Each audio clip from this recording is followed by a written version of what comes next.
Welcome to Simon Fraser University, where I'm doing my final project on pigeons in the AQ. This building right here, is the AQ. I'm gonna have to recreate this space with different scanning techniques for the purpose of simulating pigeons, because pigeons come and hang out in the AQ. I'll be doing it with structure from motion by taking pictures.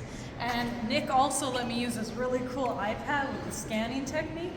And I'm going to see if I can recreate this, any gaps with Unity, and then fly some pigeons around and see how they do object avoidance. And what these are, you can download from Agisoft. Every single one of them is not the same, and since all of the pillars are repeating and look the same, so putting markers on each of them helps distinguish them as different pillars. So we have this one taped here, and we got to make sure we do both sides of the hallway.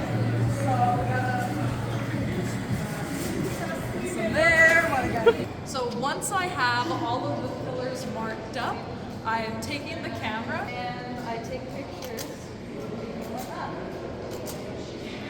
For this section of the hallway, it worked beautifully. This, on the other hand, didn't work out so great. That's because there's lots of people constantly walking through, and there's a lot of movement. This section of the AQ also didn't turn out because there's a lot of depth.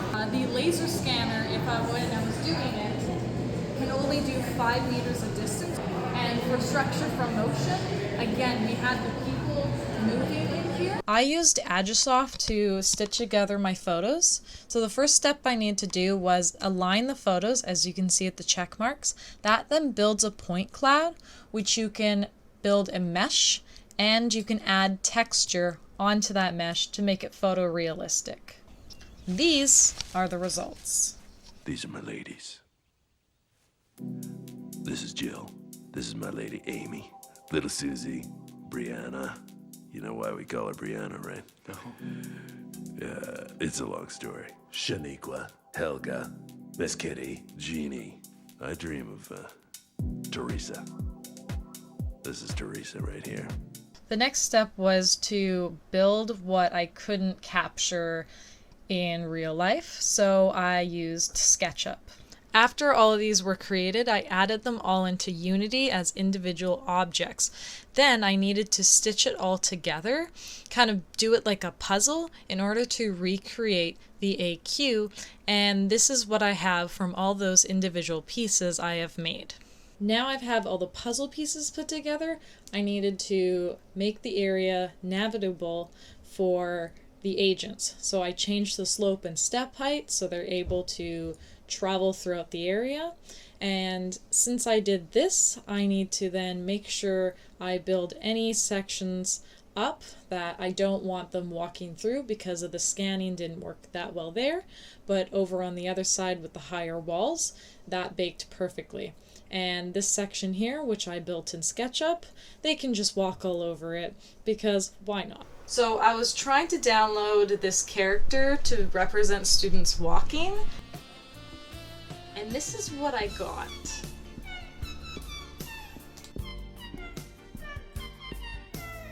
I thought it would be entertaining to put myself as the student representation in the AQ, but it didn't turn out how I wanted it to.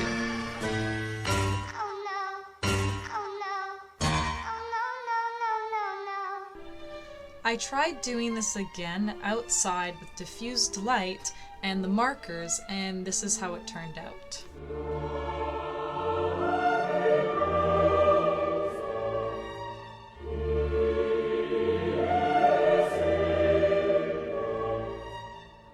Unfortunately, because it didn't work, we can't have me running around the AQ. We will have to use the 3D models to represent the students.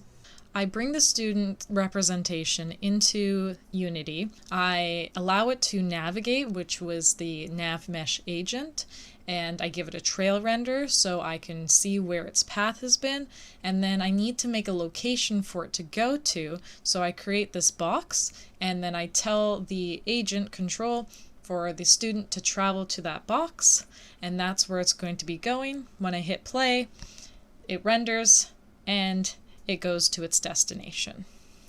Now, I created many of these little boxes to have students go through different locations throughout the AQ. I then copied all of these students and put them into different locations throughout the AQ to have different starting points. Then I started the simulation to see where they went. Parkour! Parkour! Extreme! Parkour! Parkour! You're probably wondering where the pigeons are. Well, I downloaded a asset from the Unity asset store which had obstacle avoidance. However, it didn't work, even though I had mesh colliders on everything. I could choose how many birds there were in the scene. None of them avoided anything. That's good. Okay, that's good. All right, that's good. Okay. It's enough slices! I did 3 simulations, one of just the students moving around in the space getting in line. Second, a rush of students coming down the stairs, which shoves a bunch of the students in line, and then a barrier protecting those students. We learnt that recreating a 3-dimensional space of a place as complicated as the AQ was very challenging. There was a lot of things that didn't necessarily line up. Anything that was glass, it didn't actually pick it up as a object, so the students were able to walk through it. Whenever there were students walking through an image, or I couldn't get the students to leave an area, there was a gap in the data.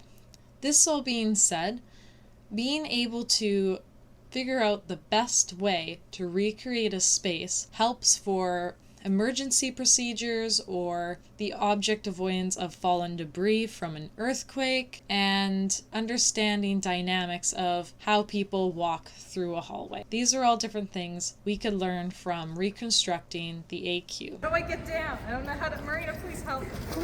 Simon Fraser University. Pigeons.